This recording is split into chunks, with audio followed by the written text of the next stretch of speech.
اسلام میں بارات کا کوئی تصور نہیں، سیرا بندی کی کوئی تقریب نہیں، ہندوانہ تقریبا نہیں۔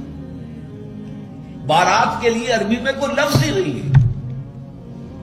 قرآن اور حدیث میں کیا ہوگا؟ عربی میں نہیں ہے، کوئی لفظ نہیں۔ یہ خالص عجمی لفظ بارات عجمی ہے، ایرانی ہے، اس کا اسلام سے کوئی تعلق نہیں، جڑ کٹ جائے اس کی۔ یہ بھی ہندوانہ تصور ہے۔ ہوتا کیا تھا، ایک گاؤں سے جا رہے ہیں، دوسرے گاؤں سے بیٹی لے کر آنی ہے اور بیٹی کے ساتھ جہیز آنا ہے، اور راستے میں ڈاکو جو ہیں وہ لوٹ سکتے ہیں، تو یہاں سے جتھا لے کے جانا ہوگا، لہذا وہ جتھا بندی کر کے بارات جا رہی ہے۔